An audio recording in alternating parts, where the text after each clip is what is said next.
자, 페이지 385페이지 계약의 효력이죠. 계약의 효력해서 1번 쌍무계약의 효력해서 특질이 나오는데 특별한 건 없어요. 쌍무계약의 결련성에서 내용이 나오는데 이런 얘기죠. 쌍무계약은 뭐냐면 쌍방 모두에게 채무가 발생하는 계약이 뭐죠? 쌍무계약이죠. 그죠? 따라서 쌍방 모두에게 뭐가요? 채무가 있어야 쌍무계약이 성립한다. 이게 뭐죠? 성립상의 결련성이고요. 또 쌍방의 채무는 동시 이행해야 되는 것이고 일방이 안 하면 나도 못하겠다라고 거부할 수 있는데 이게 뭐죠? 이행상의 결련성이고요. 그 다음에 쌍방의 채무가 모두 존속해야 되기 때문에 한쪽의 채무가 없어진다면 타박의 채무도 없어진다. 이게 뭐예요? 존속상의 결련성입니다.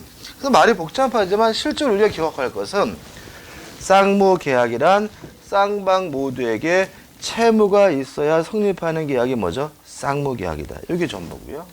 그 다음에 중요한 게 이제 뭐냐면 동시이행 항변권이죠. 대단히 중요합니다. 시험 문제가 반드시 나오는 부분인데 넘겨보시면 의의는 방금 말씀드린 것처럼 쌍방의 의무는 동시에 해야 되는 거죠. 따라서 네가 안 하면 나도 못하겠다라고 거부할 수 있는데 이게 뭐죠? 동시이행 항변권이고 법적 성질은 그냥 뭐죠? 항변권입니다. 성립 요건을 좀 보시면 가번 쌍방의 채무가 쌍무계약으로부터 발생해야 된다. 그죠? 너무나 당연한 내용이고 내용 한번 쭉 읽어보시는 거예요. 그 다음 중요한 것이 우측에 상대방의 채무가 변제에게 있을 것. 이게 중요합니다. 자, 원래 말뜻은 내가 먼저 하기로 했어요. 상대방의 채무가 변제에게 이르지 않았어요. 그런 경우에는 네가 안 하면 나도 못하겠다라고 뭐 할 수 없는 거죠? 거절할 수가 없다는 거죠. 그죠? 따라서 좀 정리를 해보면 선이행 의무자 먼저 이행하기로 한 사람은 원칙적으로 동시이행 항변권을 행사할 수가 없는 거죠. 다시 말하면 네가 안 하면 나도 못하겠다라고 뭐 할 수 없어요? 거부할 수가 없는 거죠. 이게 뭐죠? 대원칙이에요. 근데 이제 항상 그러느냐? 아니라는 거죠. 예외적으로 선이행 의무자도 동시이행 항변권을 행사하는 것이 가능한 경우가 있어요. 이 부분이 키포인트인데 첫째는 우리 민법에서 인정하는 겁니다. 첫째, 상대방에게 이행이 곤란한 현저한 사유가 존재하는 경우입니다. 이때는 선이행 의무자도 동시이행 항변권 행사할 수가 있고요. 두 번째 우리 판례가 인정하는 겁니다. 선이행 의무자가 이행 지체 중 상대방의 선이행 의무자의 이행기가 도래한 경우입니다. 이 두 가지 경우에는 선이행 의무자도 예외적으로 동시항변권을 행사할 수가 있어요. 우측에 보시면 판례도 이제 같은 취지인데 여기서 좀 우리가 이거 가지고 꼭 기억하셔야 되고요. 이거 가지고 이제 사례를 좀 분석할 줄 알아야 돼요. 이게 왜 시험 문제가 잘 나오냐면 이게 은근히 상식적이지 않습니다. 아주 이상하기 때문에 잘 나오는 건데 한번 생각을 해보자. 갑이라는 사람이 자신이 소유하고 있는 부동산을 을과 만나가지고 매매 계약을 했어요. 자, 그럼 이제 매매 계약은 쌍무계약이니까 쌍방의 의무는 동시이행 관계인가? 좀 의문이 생기죠. 왜냐하면 부동산을 거래할 때는 현찰 박치기 하는 사람은 대한민국에 아무도 없죠. 그죠? 먼저 매수인이 뭘 주게 돼요? 계약금을 지급하게 되는 거고요. 그리고 나서 먼저 뭘 주는 거예요? 중도금을 주게 되는 거고요. 그리고 나서 마지막에 뭐죠? 잔금을 지급하는 거죠. 그래서 실제로 동시이행 관계인 것은 잔금을 지급하는 것과 이전 등기, 좀 더 정확히 말하면 이전 등기 서류를 교부받는 것이 뭐예요? 동시이행 관계죠. 이게 일반적이잖아요. 그죠? 다시 말하면 중도금을 이유로는 동시이행 항변권 뭐 할 수 없어요? 행사할 수 없어요. 네가 등기 서류 안 주면 나 중도금 못 주겠다라고 뭐 할 수 없어요? 거부할 수가 없어요. 왜요? 선이행 의무이기 때문에. 중도금은 등기 서류 받기 전에 먼저 주기라는 돈이죠. 따라서 선이행 의무이기 때문에 원칙적으로 뭘 행사할 수 없는 거죠? 동시항변권을 행사할 수가 없는 거예요. 이해되시죠? 그죠? 자, 근데 을이 중도금을 지급하기로 한 날 혹시나 싶어가지고 등기부 등본을 떼봤더니요, 요 건물에 갑자기 가압류가 설정이 돼 있어요. 그러면 바보가 아닌 다음에는 가압류 말소하기 전까지는 중도금 못 주겠다라고 뻗팅기겠죠? 이게 뭐예요? 상대방에게 이행이 곤란한 뭐가 있으면요, 현저한 자유가 있다면 선이행 의무인 중도금도 뭘 행사할 수 있다는 얘기죠? 동시이행변권을 행사할 수가 있다는 얘기죠. 이해되시죠? 그죠? 여기까지 상식적이에요. 그 다음에 그 문제는 아니고, 중도금을 주기로 한 날 이행지체 안 줬어요. 안 주면 갑이 막 지랄거리겠죠? 지랄거리는데도 은근과 끈기로 버텼더니 잔금을 지급하기로 한 날이 됐어요. 그러면 상대방도 갑도 등기 서류를 교부하기로 한 날이 된 거죠. 따라서 이렇게 되면 원래부터 동시이행 관계였던 잔금뿐만 아니라 선이행 의무인 무엇도요? 중도금도 동시이행 관계라는 거죠. 물론 요 사이에는 뭘요? 지체 책임을 부담해야 되겠죠. 아이고, 이렇게 안 쓰이죠. 그럼 이렇게 되는 거죠. 을은 이제는 네가 나한테 등기 서류 안 주면 잔금도 못 주고 중도금도 못 주고 그동안에 지체배상금도 못 주겠다라고 뭐 할 수 있다는 얘기예요? 거부할 수가 있다는 얘기죠. 자, 우측에 판례 한번 읽어볼게요. 첫 번째 판례입니다. 매수인이 선이행하여야 할 중도금 지급을 하지 아니한 채 잔대금 지급기일을 경과한 경우에는 매수인의 중도금 및 이에 대한 지급일 다음 날부터 잔대금 지급일까지 지연 손해금과 잔대금, 잔금의 지급 채무는 매도인의 소유권 이전 의무와 특별한 사정이 없는 한 뭐가 되죠? 동시 이행 관계가 된다는 게 판례의 입장인 거죠. 따라서 이제는 을은 등기 서류 안 주면 잔금도 못 주고 등기 서류도 안 주고 그동안에 지연 배상도 못 해주겠다라고 뭐예요? 거부할 수가 있는 거고요. 따라서 이제부터는 을이 갑에게 매매 대금을 안 주더라도 이행 지체가 아니에요. 채무불이행이 아니에요. 따라서 여기서 이상해집니다. 갑의 입장에서는 을에게 이행지체 책임, 채무불이행 책임을 물으려면 을의 동시이행항변권을 소멸시켜야 돼요. 을이 지금 뭐라 그랬어요? 네가 안 하면 나도 못한다고 하는 거죠. 따라서 갑은 을에게 등기서를 먼저 줘야 돼요. 아니면 법무사 사무실에도라도 맡겨놔야 을이 가지고 있는 동시이행 항변권이 소멸이 되고요. 이행 또는 이행의 제공을 통해서 을의 동시이행 항변권을 소멸시켜야 이제부터 채무불이행을 이유로 이행지체를 이유로 계약을 해제할 수도 있고 손해배상도 청구하는 것이 가능해지는 겁니다. 우리 판례는 또 동시이행 항변권을 소멸시키기 위한 이행 또는 이행의 제공은 한 번 한 것만으로 부족하고 뭐죠? 계속돼야 된다는 게 판례의 입장입니다. 상식적이지 않습니다. 갑의 입장에서 을은 어떤 미친놈이에요? 중도금조차 안 들은 놈이잖아요. 근데 이놈한테 채무불이행 책임을 묻기 위해서는 먼저 뭐부터 주라고요? 등기 서류부터 주란 얘기잖아요. 이게 말이 안 되잖아요. 그러니까 이 시험 문제 잘 나오는 거죠. 이게 비슷한 것이 뭐가 있었냐면 전세권에서도 나왔어요. 전세권에서 전세금의 반환과 목적물의 반환은 뭐예요? 동시이행 관계다.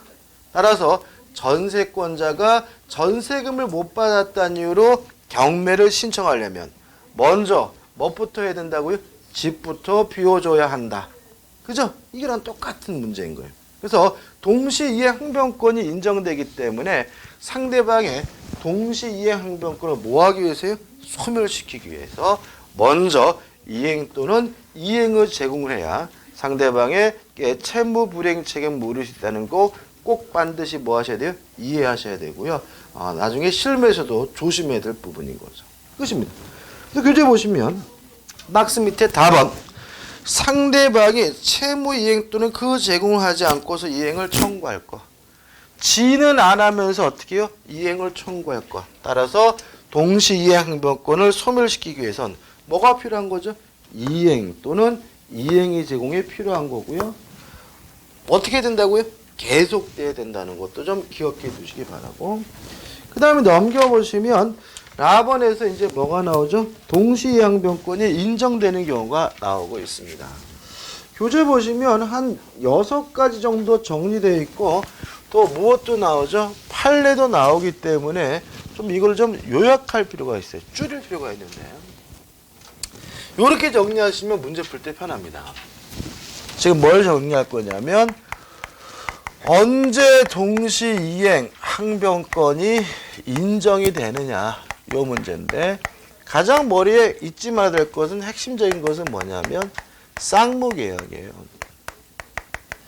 쌍무계약이 성립되면 쌍방의 의무는 뭐죠? 동시이행 관계예요. 근데 교재는 없거든요. 왜? 당연한 거니까. 당연한 거니까 안 넣으니까 자꾸 잊어버리세요. 따라서 매매나 교환이나 임대차 같은 유상계약이 나오면 무슨 계약이에요? 쌍무계약이니까 쌍방의 의무는 뭐예요? 동시이행 관계다. 그러면 다음 점 동시이행 항변권이 인정되는 경우는 이렇게 나오는 경우에 지문 중에 두세 개는 여기서 다 제거해 버릴 수가 있어요. 무슨 계약이어야 돼요? 쌍무계약이어야 합니다. 꼭 기억해 두시고. 두 번째, 담보 책임도 동시이행 관계라고 봐요. 근데 이것도 원래 쌍무계약의 내용이기 때문에 따로 기억할 건 아닌데 따로 기억 안 하면 틀리시더라고요. 기억해 두시고. 세 번째도 중요한데 어떤 이유든지 간에 원상 회복 관계는 다 동시이행 관계다. 이렇게 기억하세요. 뭐 원상 회복해야 되는 이유가 무효래서 원상을 회복을 하든 취소래서 원상 회복을 하든 해제가 돼서 원상 회복을 하든 아니면 뭐 존속 기간이 만료가 돼서 원상 회복을 하든 원래 상태로 돌아가는 관계는 다 뭐라고요? 동시이행 관계다라고 꼭 기억해 두시기 바랍니다. 그 다음 네 번째로 변제죠. 변제. 돈을 갚는 것과 영수증을 받는 것은 동시이행 관계예요. 따라서 영수증 못 주겠다라고 하면 돈 못 갚겠다라고 뭐 할 수 있어요? 거부할 수가 있고요. 조심할 것은 변제하는 것과 차용증, 채권 증서를 반환받는 것은 동시이행 관계가 아닙니다. 따라서 돈을 갚으러 갔더니 야 차용증 내놔 그랬더니 차용증 못 주겠대요. 근데 영수증은 써주겠대요. 그럼 어떻게 해요? 돈 갚아야 되는 거예요. 다시 말하면 네가 나한테 전에 받았던 차용증 안 돌려주면 돈 못 갚겠다라고 뭐 할 수 없어요? 거부할 수 없는 거니까 꼭 기억해 두시고요. 또 가장 중요한 것이 뭐냐면 담보말소죠. 돈을 갚는 것과 담보말소도 뭐가 아니에요? 동시이행 관계가 아니에요. 뭐 이런 얘기했죠. 은행에서 대출을 받았는데 은행에 가서 돈을 갚으면서 아가씨 저당권 말소하려면 돈 못 갚아라고 해봤자 은행 여직원이 뭐죠? 콧방귀도 안 낀다. 먼저 돈을 갚고 나중에 뭐 하는 거예요? 담보를 말소하는 것이지 돈을 갚는 것과 담보 말소하는 것은 뭐가 아니에요? 동시이행 관계가 아닌 거죠. 꼭 기억해 두시고. 그 다음에 따로 기억할 것이 이거 우리 좀 이따 이제 해야 되는데 임차권 등기 명령 제도에 따른 임차권 등기를 말소하는 것도 동시행 관계가 아니라는 것이 판례 입장이고요. 왜 그러냐면 우리 판례는 임차권 등기 명령제에 따른 요 임차권 등기를 저당권으로 이해해요. 저당권. 따라서 이것도 일종의 뭐예요? 담보이기 때문에 먼저 돈을 갚고 나중에 말소하는 거고요. 돈을 갚을 때 말소해달라고 뭐 할 수 없어요? 요구할 수 없다는 것까지 꼭 정리해 두시기 바랍니다. 제가 판례까지 다 설명해 드린 거죠. 그 다음 우측에 보시면 이제 뭐가 나오죠? 효력. 요거죠. 동시이행 항변권이 인정이 된다면 이행하지 않아도 뭐가 아니죠? 이행지체가 아니다. 이게 뭐예요? 본질적 효력이에요. 그 다음에 넘기셔가지고 판례도 나오고 소송상의 효력도 나오는데 만약에 동시이행 항변권이 문제가 된다면 재판에서는 반드시 주장이 필요해요. 주장을 해야지만 법원이 뭘 해야 돼요? 고려를 해주게 되는데 주의하실 것은 주장하게 되면 교재에 나와 있는 것처럼 상한 급부 판결을 내리거나 일부 승소 판결을 내리게 돼요. 뭔 소리냐? 한번 생각해 보세요. 갑이 이 거지 같은 놈이 잔금도 안 주고 중도금도 안 줘요. 그죠? 그래서 갑이 뭐죠? 소송을 제기한 거죠. 판사님, 이 거지 같은 놈이 나하고 매매 계약을 했는데 잔금도 중도금도 안 줍니다. 라고 한다면 판사가 을한테 물어보겠죠. 을은 뭐라겠어요? 저에게 동시이행 항변권이 있으니까 못 줍니다. 라고 얘기하겠죠. 그죠? 그럼 판사는 어떻게 판결을 내리냐면 일단 을은 그 병에게 매매 대금을 지급하라고 판결을 내려줘요. 그럴 때 갑이 일단 뭐 하는 거죠? 승소하는 거죠. 근데 문제는 갑도 을에게 이전 등기 서류를 주라고 판시하니까 갑이 승소하긴 하지만 을의 주장도 뭐 하고 있어요? 받아주고 있으니까 이게 무슨 승소가 되는 거예요? 일부 승소가 되는 거죠. 그죠? 그래서 유치권이나 동시이행 항변권 행사하게 되면 법원은 무슨 판결을 내리게 돼요? 일부 승소 판결을 내리게 됩니다. 이해되시죠? 그 다음 다시 보시면 을은 갑에게 매매 대금을 지고 갑은 을에게 등기 서류를 준다면 쌍방간의 급부를 뭐하고 있어요? 교환하고 있죠. 이걸 뭐라 그러냐면 상환 급부 판결이라고 합니다. 다시 말하면 동시이행 항변권이 인정되면 너도 하고 너도 하라는 내용의 판결을 내리기 때문에 상환 급부 판결 또는 일부 승소 판결을 내리게 되고요. 요거는 유치권도 마찬가지 내용이 되는 거죠. 자, 예제 문제 풀어볼게요. 그 없는 문제 프린트 드렸죠, 그죠? 예제 문제를 드린 겁니다. 동시이행 항변권에 관한 다음 설명 중 틀린 것은 1번 동시이행 항변권이 붙은 채권을 자동 채권으로 상계할 수 없다. 맞는 질문. 이건 외우셔야 돼요. 왜냐하면 상계 자체가 시험 범위가 아니기 때문에 자동 채권, 수동 채권 개념은 의미가 없어요. 근데 별로 중요하지 않다고 생각했는데 가끔 되니까 좀 외우시고. 2번 동시이행 항변권은 경기하여 소멸하지 않는다. 자, 생각해보죠. 동시이행 항변권을 소멸시키려면 뭘 하면 돼요? 이행을 하면 되죠. 그죠? 동의하시죠? 동시이행 항변권이 뭐예요? 네가 안 하면 나도 안 한다는 얘기잖아요. 그죠? 경계는 이행이에요, 아니에요? 우리 앞에서도 계속 했는데 경계가 뭐예요? 계약의 종류를 바꿔서 하는 이행이죠. 경계도 뭐예요? 이행이잖아요. 우리가 이거 언제 했냐면 민법 총칙에서 그 법정 추인에서 이행해가지고 경계를 했거든요. 경계도 뭐라고요? 이행이에요. 이행이니까 당연히 동시에 이행 항변권이 뭐가 돼야 돼요? 소멸이 돼야 되겠죠. 따라서 답은 뭐가 돼요? 2번이 되는 거죠. 다시 한번요. 경계가 뭐라고요? 계약의 종류를 바꿔서 하는 뭐라고요? 이행. 경계도 뭐예요? 이행입니다. 따라서 사기당한 사람이 경계하면 이행한 거니까 뭐가 돼요? 법정 추인인 거고. 또 동시이행 항변권에 대해서 뭐라면요? 경계라면 이행한 것이니까 동시항변권이 뭐가 되는 거죠? 소멸이 되는 거겠죠. 답은 뭐죠? 2번이죠. 3번 채권이 양도되더라도 동시항변권은 소멸하지 않습니다. 4번 상대방의 채무는 원칙적으로 변제기에 있어야 한다. 맞죠? 따라서 원칙적으로 선이행 의무자는 동시이행항변권을 행사할 수가 없고요. 5번 동시이행항변권은 소멸시효 진행에 영향을 미치지 않는다는 말은 맞는 질문이면 큰 의미는 없습니다. 그 다음에 이제 위험부담이 나오고 있네요. 자, 위험부담도 중요합니다. 왜 중요하냐면 시험 문제 잘 나와요. 잘 나오고 특히 뭐 올해 같은 경우는 나올 것 같아요. 무조건. 근데 나올 텐데 이게요. 기억할 것은 많지는 않은 것 같은데 자꾸 수험생분들이 제가 이렇게 항상 수업하면서 느끼는 건데요. 멍하세요. 확실하게 뭐죠? 숙제하시고 확실하게 내 거로 만드셔야 되고요. 이것도 뭐죠? 한 문제짜리인 거죠. 그죠? 위험부담도. 자, 이런 문제입니다. 후발적 불능이에요. 후발적 불능인데 만약에 채무자에게 고의나 과실이 있다면 요거는 이제 뭐가 되냐면 채무 불이행 문제로 갑니다. 채무 불이행 중에서 뭐가 되냐면 이행 불능 문제로 가게 돼요. 그 다음에 후발적 불능인데 채무자에게 아무런 고의도 없고 과실도 없어요.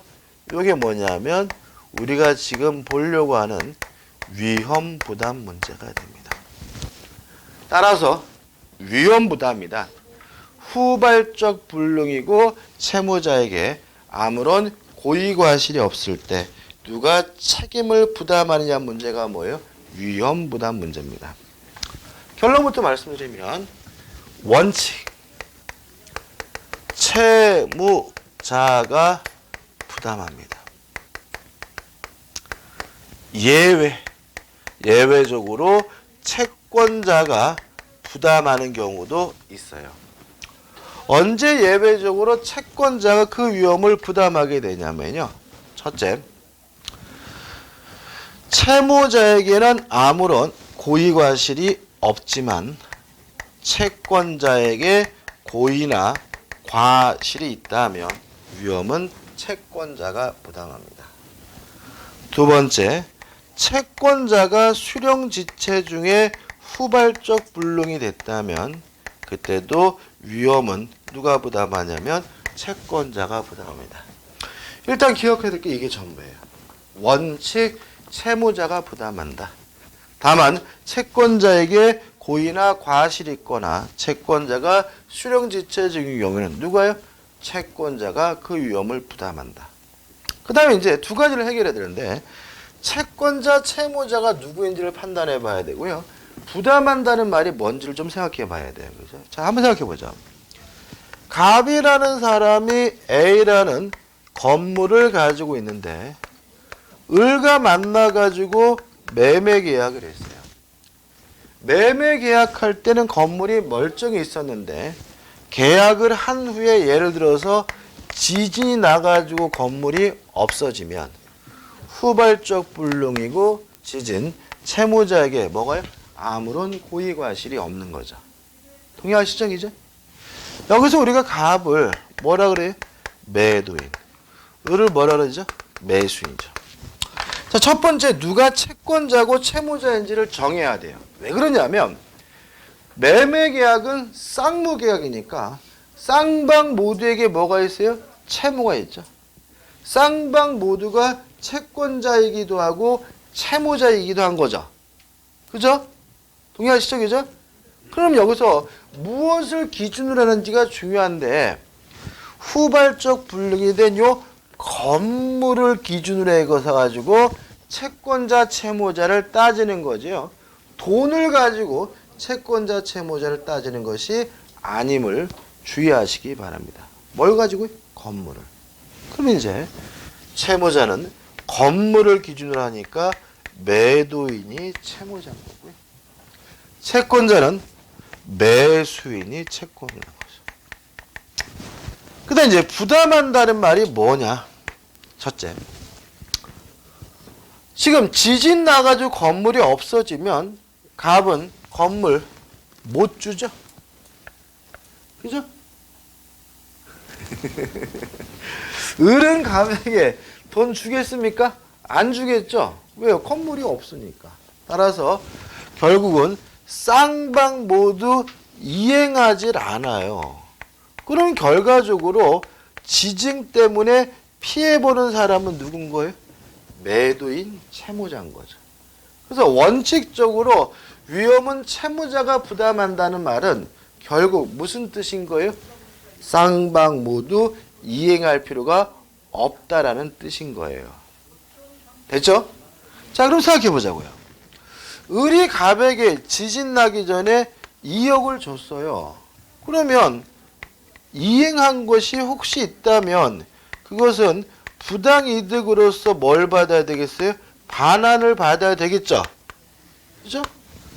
그러면 이제 을이 갑한테 가서 2억 줘 그래야 되겠죠? 근데 문제는 갑이 줄 리가 없어요. 생각해 보세요. 지금 갑은 어떤 사람입니까? 지진 나가지고 건물이 무너진 사람이죠? 어디 있겠어요? 초등학교, 난민구호센터.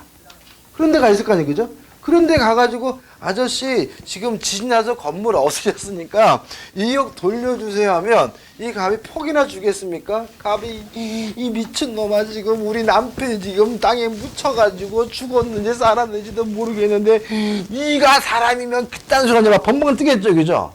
그래서 뭐가 인정이 되냐면 세 번째, 대상 청구권이라는 게 인정이 됩니다.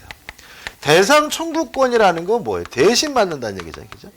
2억을 줬어요. 그럼 받아야 되는데 갑이 줄 상황이 아니잖아요, 그죠? 다행히 근데 갑이 보험을 가입해서 보험금이 지급될 예정이라면 을이 갑한테 뭐라 그랬습니까? 그럼 차라리 받으실 보험금을 대신 저에게 주세요라고 뭐 할 수 있겠어요? 요구할 수가 있겠죠. 이해되시죠? 그죠? 여기까지만 일단 기억하시면 돼요. 이게 뭐예요? 원칙인 거예요. 자, 그 다음에 채권자가 부담한다는 말은 매수인이 부담한다는 말이고 무슨 말이냐면 대금을 지급해야 된다는 의미가 되는 거죠. 자, 보세요. 지진 난 게 아니라 요 을에 과실로 화재가 발생했어요. 채권자에게 뭐가 있다고요? 고의과실이. 그러면 갑이 을에게 건물을 못 넘겨준다는 점에서 뭐가 없어요? 변함이 없지만 을 때문에 건물을 못 넘겨받는 거니까 을은 갑에게 뭘 줘야 돼요? 대금을 지급해야 되는 거죠. 이해되시죠? 그래서 채권자, 매수인이 그 위험을 부담한다는 말은 뭐 하라는 얘기예요? 대금을 지급해야 하라는 얘기가 되는 거죠. 그죠? 다만 주의하실 것은 이 경우에는 두 번째, 이익, 상환, 의무가 발생할 수 있다는 점 주의하십니다. 자, 보세요. 자, 지금 다시 느낌 이렇게 옹색하게 이러고 있잖아요. 갑이 소유하고 있는 요 A 건물에 대해서 을과 만나서 매매 계약을 했는데 을의 과실로 화재가 발생, 건물이 어떻게 없어졌어요? 그러면 채권자 을이 위험을 부담하는 거니까 갑은 을의 건물을 넘겨주지 않더라도 을은 갑에게 뭘 줘야 돼요? 대금을 지급해야 된다. 왜요? 지가 잘못해서 건물이 어떻게 해요? 없어진 거니까. 동의하시죠? 그죠? 자, 근데 여기서 갑에게 이익이 생길 수가 있어요. 자, 왜냐하면 얘한테 건물을 넘겨주지도 않고 뭐만 받아요? 대금만 받죠. 양도소득세를 절약하게 되거든요. 그죠? 갑이 을에게 만약에 정상적으로 넘겨줬으면 갑에게 뭐가 부과될 예정이었냐면 양도소득세가 부과될 예정이었는데 건물이 없어지는 바람에 돈만 받고 양도소득세는 안 내도 되거든요. 그만큼 어떻게 해요? 상환 깎아줘야 된다는 것까지 기억해 두시고 이익 상환 의무하면 뭐가요? 양도소득세를 절약하게 되면 그만큼 돈에서 뭐죠? 깎아줘야 되는구나 라고 이해하시기 바랍니다. 여기까지입니다. 여기까지 정리하시면 되고요. 정리하는 의미에서 예제 문제를 풀어볼게요. 392페이지 예제 문제 있죠? 392페이지 예제 문제. 특정한 건물을 갑이 을에게 매도하는 계약을 맺었는데 이 건물에 병이 방화하여 소실되었다. 그러면 갑과 을이 매매 계약했는데 누가 방해했어요? 병이. 그죠? 그러면 채권자도 고의과실이 없고 채무자에게도 뭐가 없어요? 고의과실이 없고. 누가 위험 부담해요? 채무자. 무슨 의미라고요? 쌍방 모두가 뭐 할 필요 없다고요? 이행할 필요가 없다는 의미죠. 따라 답은 쉬워요. 2번. 건물의 양도 의무는 면하고 대금 청구권도 소멸한다. 이게 뭐죠? 답이 되는 거죠. 위험은 원칙적으로 누가 부담합니까? 채무자가 부담하고요. 원칙적으로 채무자가 부담한다는 말은 쌍방 모두 뭐 할 필요 없어요? 이행할 필요가 없다는 거죠. 이것도 뭐 기출문제이기도 하고요. 가장 기본적인 거니까 꼭 기억해 두시기 바랍니다. 다음 시기 이제 제3자를 위한 계약이 나오고 있습니다. 제3자를 위한 계약도 반드시 확실하게 정리하셔야 됩니다. 시험 문제 아주 잘 냅니다. 이것도 무조건 낸다고 봐요. 그러니까 지금 이 시간에 오늘은 계속해서 뭐예요? 시험에 무조건 나오는 부분을 지나가고 있는 거고요. 어려워하지 마시고 확실하게 정리하시는데 이 제3자를 위한 계약의 관건은 뭐냐 하면 내용이 관건이 아니라 실제로는 용어 정리가 관건입니다. 용어. 용어가 안 되면 제3자를 위한 계약 아무리 보더라도 무슨 말인지를 몰라요. 그래서 확실하게 용어를 먼저 정리하셔야 되는데 사례 가지고 정리하시면 돼요. 왜냐하면 사례가 고정적으로 한 가지 사례만 출제하고 있기 때문에 그렇습니다. 죄송합니다. 갑이 아니죠. 다시 할게요. 병이 갑에게 1억 원을 빌려줬어요.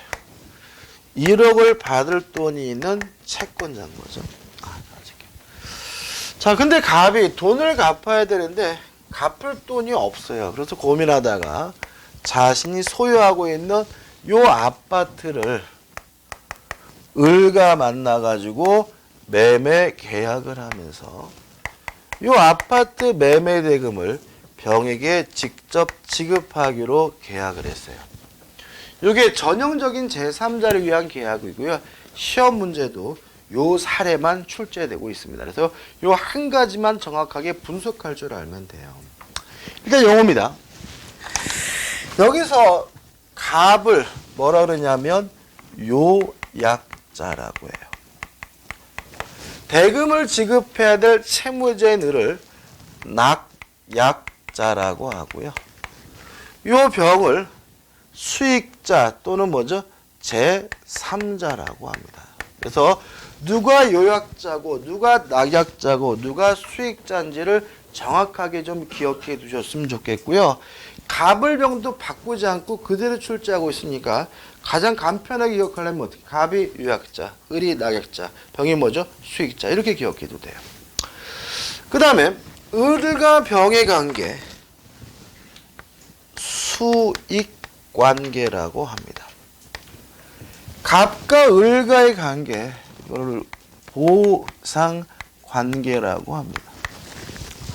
또 병이 갑에게 전에 1억 원을 빌려줬다. 갑과 병 간의 관계, 이거를 뭐라 그러냐면 대가관계라고 합니다. 보상관계, 수익관계, 대가관계, 이것도 좀 정리가 돼야 돼요. 이러면 이제 다 끝나요. 내용은 어렵지 않습니다. 그죠? 자, 기억할 내용을 정리해보면 첫째, 보상관계에서 발생하는 모든 문제는 수익관계에 바로 영향을 줍니다. 영향을 줍니다. 그죠? 갑과 을 간의 매매가 무효면 갑은 을에게 매매대금, 을은 갑에게 병에게 매매대금 안 줍니다. 갑과 을 간의 매매가 취소가 되면 을은 병에게 매매대금 뭐 하잖아요? 지급하지 않습니다. 당연한 얘기죠? 그죠? 주의하실 것은 이때 병은 보호의 대상으로서 제3자가 아닙니다. 따라서 병은 선이라 하더라도 뭐 받지 못하냐면 보호받지 못해요. 우리가 제3자의 개념은 언제 했냐면 통정허위 표시할 때 했는데 통정허위 표시하면서 이런 말씀드렸죠. 제3자로서 보호받으려면 새로워야 한다. 갑과 을이 매매 계약했고 을이 또다시 팔아먹었다면 이 사람은 새롭기 때문에 뭐가 되냐면 제3자가 되는데 이 병은 처음부터 요 매매 계약에 뭐가 되어 있어요? 포함되어 있는 사람이니까 뭐 하지 않아요? 새롭지 않아요. 따라서 이 사람은 보호의 대상으로서 제3자가 아니에요. 무슨 말이에요? 갑과 을 간의 매매가 사기였다는 이유로 취소가 되면 을은 병에게 매매대금 안 주는데 병이 선이라 하더라도 어떻게 해요? 지급하지 않는다는 얘기죠.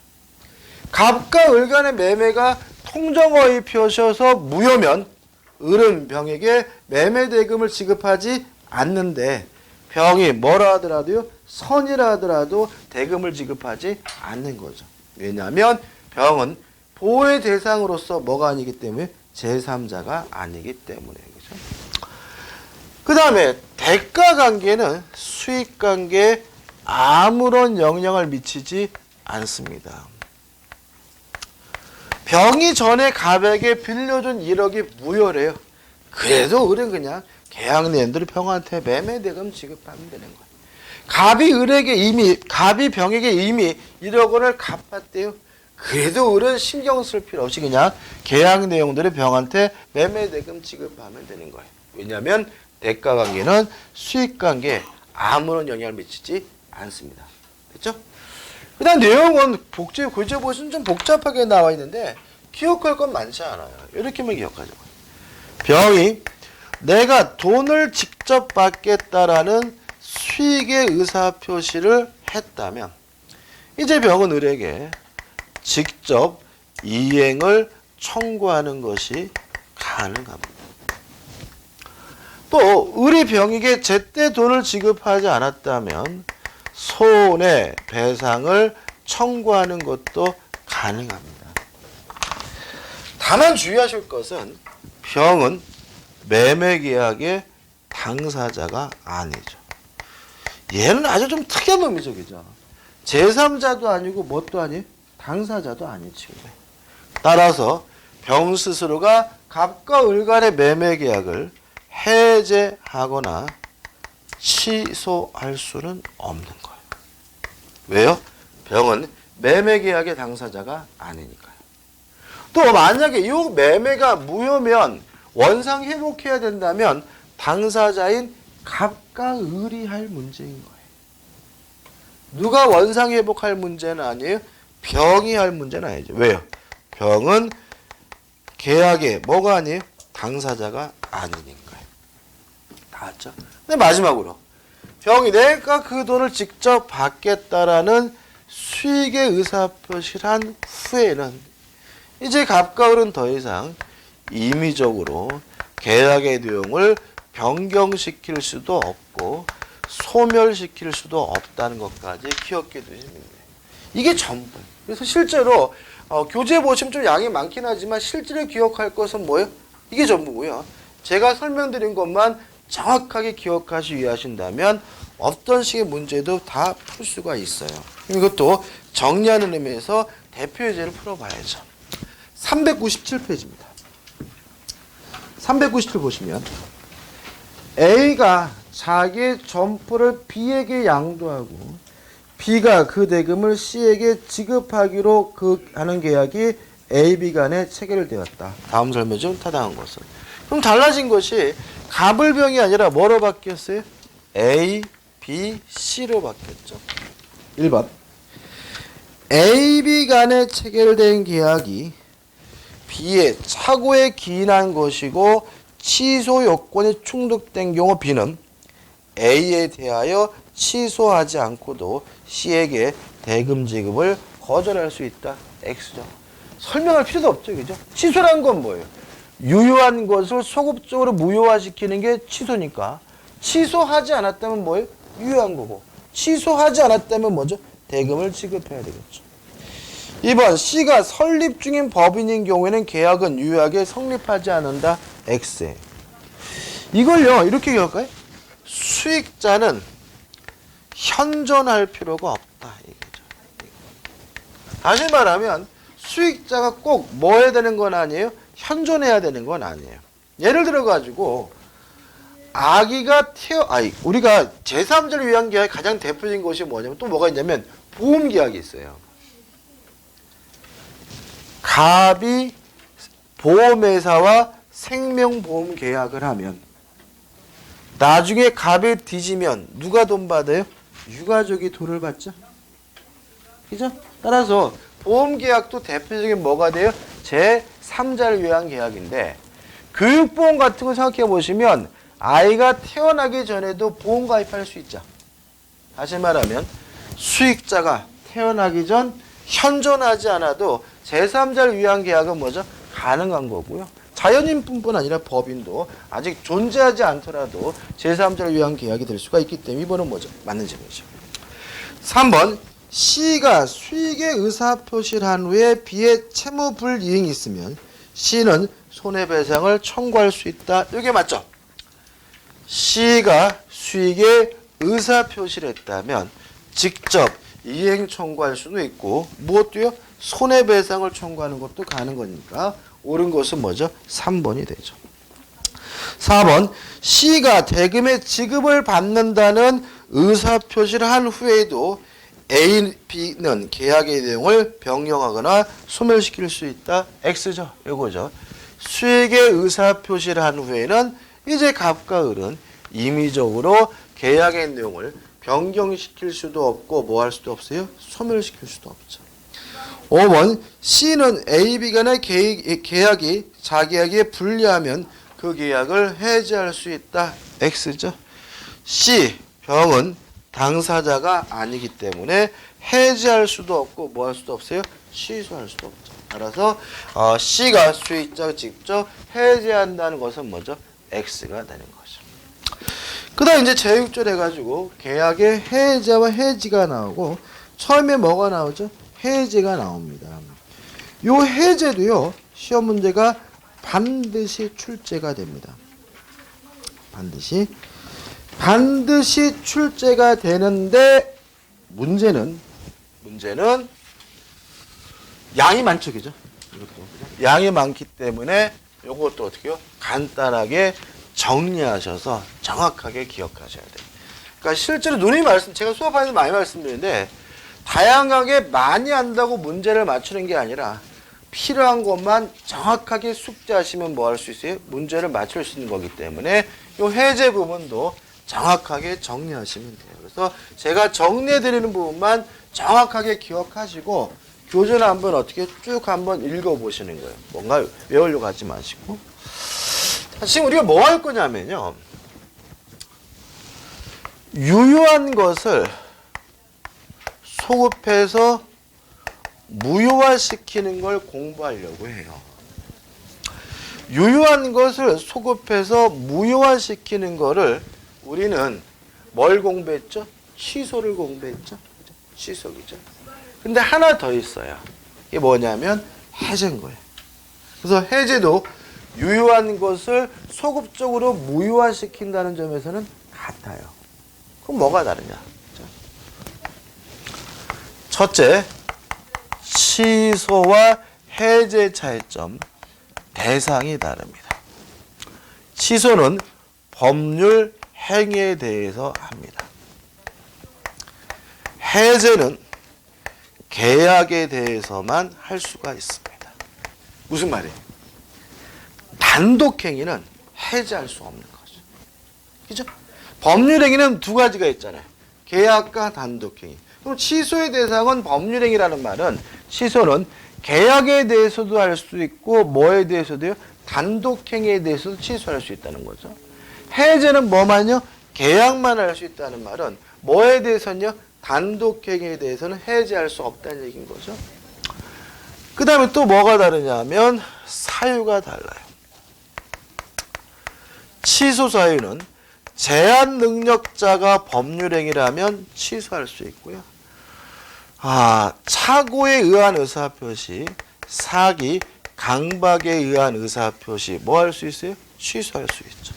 이렇게 취소는 법에서 정하고 있는 법정 취소 사유만이 존재할 수가 있어요.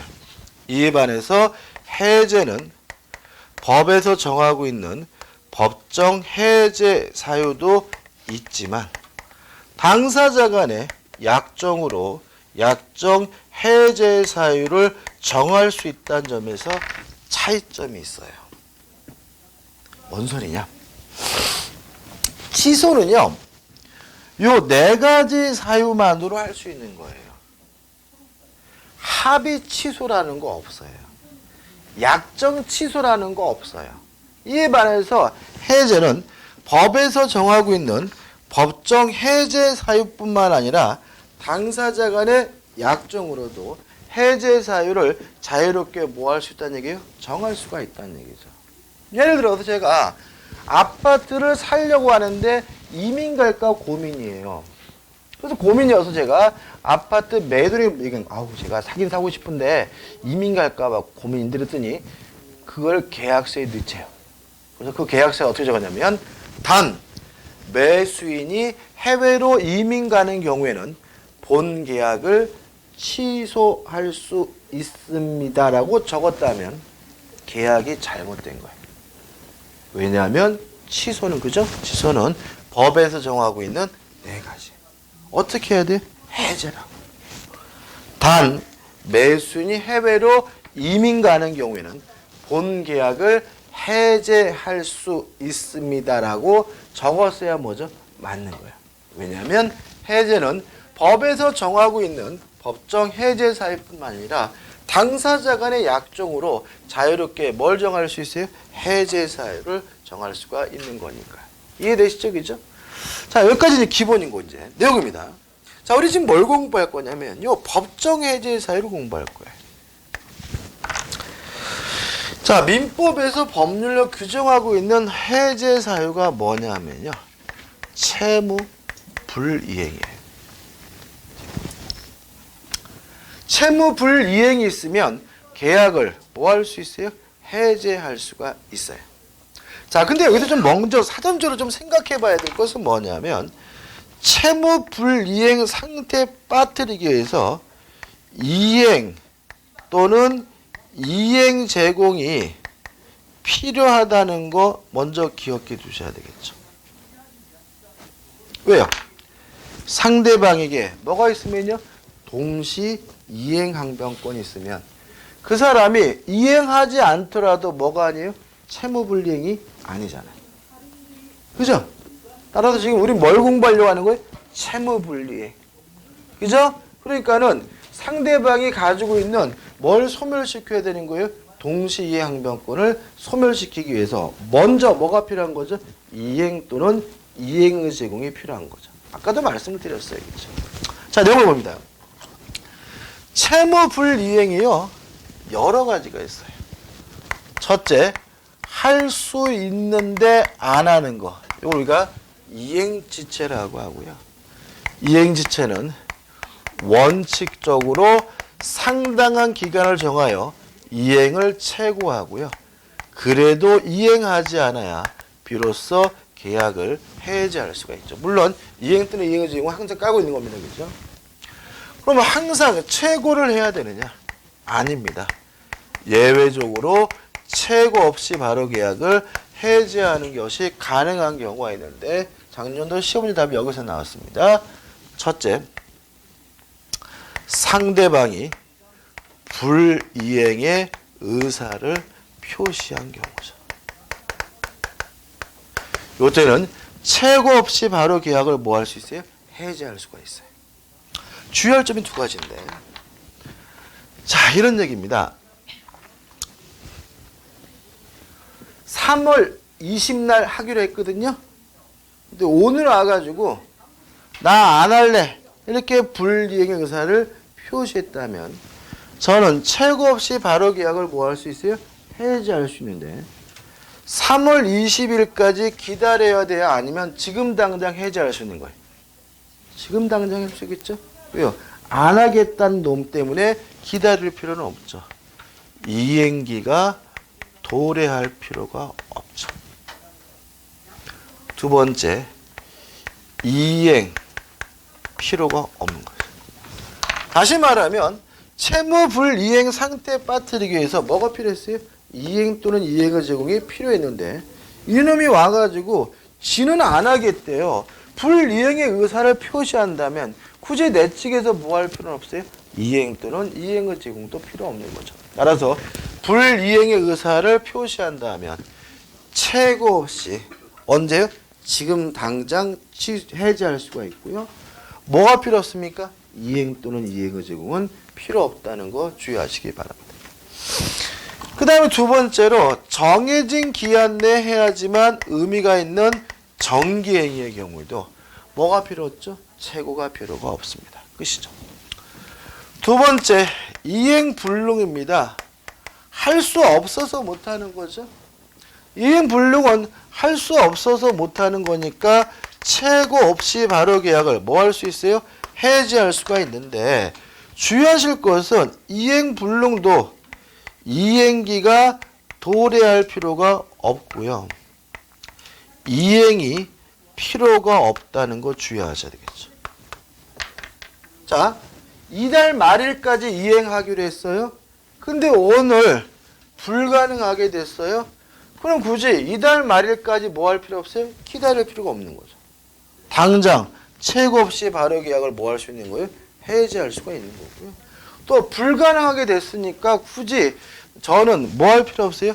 이행 또는 이행의 제공도 뭐가요? 필요가 없다는 거 꼭 기억해 두셔야 돼요. 최근에 여기서 계속 답을 만들어냅니다. 그 다음에 세 번째로 불완전 이행입니다. 하긴 했는데 완전하지 않다는 거죠. 이때는 둘로 나뉘어요. 추후에 완성이 가능한 경우와 추후에 완성이 불가능한 경우로 나누고요. 추후에 완성이 가능하다면 이행지체와 마찬가지로 체골해야 계약을 해지할 수 있지만 추후에 완성이 불가능하다면 체고 없이 바로 계약을 뭐 할 수 있죠? 해지할 수가 있는 거죠. 그 다음 네 번째, 채권자 수령지체입니다. 채권자가 수령을 안 해요. 이것도 채무 불이행이기 때문에 해지할 수 있는데 누가 해지하는 거죠? 채무자 측에서 해지하는 거고 이것도 불능이 아니라 뭐요? 지체니까 수령을 최고하고 그래도 수령하지 않아야 비로소 해지할 수 있다는 거 주의하시기 바라고요. 마지막으로 다섯 번째, 사정이 변경됐다는 이유로 계약을 해제할 수는 없다는 게 판례 입장입니다. 참고로 교재에 사정 변경을 이유로 해제하기 위해서 판례가 요구하고 있는 요건들을 넣어놓긴 했지만 정작 우리 판례는 사정 변경을 이유로 한 해제권 자체를 인정한 적은 없어요. 그래서 이 부분은 논점이 많은 부분이긴 하지만 결론만 기억하시면 돼요. 사정 변경을 이유로 뭐 할 수 없다고요? 해제할 수가 없다. 결론만 확실하게 기억하시면 됩니다. 그냥 효과인데요. 다 끝났어요. 자, 해제를 하게 되면 유효한 것이 소급적으로 뭐가 돼요? 실효가 된다, 무효가 되니까 이행하기 전이면 이행할 필요가 없고 이행한 것이 있다면 뭘 해야 돼요? 원상 회복을 해야 되겠죠. 그죠? 원상 회복할 때 조심할 것은 금전은 반드시 이자를 붙여서 돌려준다는 거 꼭 기억해 두셔야 되고요. 두 번째, 왜 계약을 해지했냐면 채무 불이행 때문에 계약을 뭐 한 거예요? 해지한 거죠. 따라서 별도로 무엇도 청구할 수 있어요? 손해배상도 청구할 수 있는데 여기서 말하는 손해배상은 무슨 이익배상이냐면 이행이익배상입니다. 세 번째, 제3자 보호가 문제돼요. 왜요? 소급되기 때문에. 일단 작년도 시험 문제 답이 여기서 나왔는데 제3자로서 보호가 되기 위해서는 완전한 권리를 취득해야 된다는 점이죠. 말이 좀 이상한데 권리를 어떻게 해요? 완전 취득해야 돼요. 다시 말하면 물권을 취득하지 못하고 단순히 채권만 취득하는 사람은 제3자로서 뭐 받지 못하는 거예요? 보호받지 못하는 거예요. 이런 얘기입니다. 갑이 을과 만나서 매매 계약을 하고 갑이 을에게 이전 등기를 해줬고 을이 병과 만나가지고 매매 계약만 한 상태에서 갑이 을과의 계약을 해제했다면 얘는 제3자로서 보호받지 못해요. 왜요? 매매 계약만 하고 아직 등기를 안 했다면 병에게 뭐가 없어요? 물권이 없잖아요. 다시 말하면 제3자로서 보호받으려면 완전한 권리, 물권을 취득했어야 제3자로서 뭐 받을 수 있어요? 보호받을 수가 있는 거고 매매 계약만 해서 뭐만 있는 상태라면요. 채권만 있는 상태라면 제3자로서 뭐 받지 못하는 거예요? 보호받지 못하는 거죠. 이해되시죠? 이게 작년 시험의 답이었어요. 이쪽이. 그 다음에 이제 결론이 이렇습니다. 해제하기 전에 이해관계를 가졌다면 등기까지 했어야 되죠. 이때 병은 선이든 악이든 묻지 않고 보호가 되고요. 해제 후에 이해관계를 가졌다면 선이어야지만 보호가 되고 악이면 뭐죠? 보호되지 않습니다. 다시 말하면 해제 후에 이해관계를 가진 제3자로서 제3자도 보호가 돼요. 다만 뭐여야 돼요? 선이어야 된다는 것까지 꼭 기억해 두시기 바라고요. 이 정도만 정리하시면 되죠. 좀 맞나요? 자, 정리하는 의미에서 문제 풀어볼게요. 409페이지 보시면 대표 예제가 나옵니다. 계약 해제에 관한 설명으로 틀린 것은 1번 계약이 적법하게 해제된 후에도 착오를 원인으로 그 계약을 취소할 수 있다. 이거는 맞는 질문이고 이거는 우리가 착오에서도 몇 번씩 강조했던 부분이죠. 2번 계약을 합의 해제한 경우에도 민법상 해제 효과에 따른 제3자 보호 규정이 적용이 될 것이고요. 3번 매도인의 이행 불능을 이유로 그러면 어느 거죠 이거? 이거죠 이거. 그죠? 이행불능이에요. 이행불능은 최고 없이 발효 계약을 뭐 할 수 있어요? 해제할 수 있는데 이행기가 도래할 필요도 없고요. 이행 또는 이행의 제공도 뭐가 없어요? 필요가 없죠. 왜 그렇다고요? 지는 못해서 해제하는 거니까요. 따라서 매매대금의 변제 제공을 하여야 한다. X죠. 이행불능의 경우는 뭐 하지 않아도요? 이행을 제공하지 않아도 계약을 뭐 할 수 있어요? 해제할 수 있기 때문에 답은 뭐죠? 3번이 되는 거죠. 4번 토지 매수인으로부터 그 토지에 신축된 건물을 매수한 자는 토지 매매 계약의 해지로 인하여 보호받는 제3자에 해당하지 않는다. 뭔 말이에요? 지금 무슨 계약을 해제한 거예요? 토지 매매 계약을 해제한 거죠. 근데 지금 뭘 산 사람이에요? 건물을 산 사람이죠? 전혀 삼천포죠? 그죠? 제3자 아닙니다. 5번 공유자가 공유 토지에 대한 매매 계약을 체결한 경우 특별한 사정이 없는 한 공유자 중 1위는 다른 공유자의 별개로 자신의 지분에 관하여 매매 계약을 해지할 수 있다. 맞는 지문이긴 한데 뭐 큰 의미는 없죠. 답은 먼저 3번이 되는 거죠. 그 다음에 계약의 해지는 의의하고 넘겨보시면 기본적 내용만 간단하게 정리하시면 돼요. 자, 해지는 언제 하는 거냐면요. 임대차와 같은 계속적 계약에 대해서 합니다. 효과는 소급해서 무효가 되는 것이 아니라 장래 향하여 그 효과를 소멸시킵니다. 따라서 소급효가 없기 때문에 원상회복 문제는 발생하지 않고요.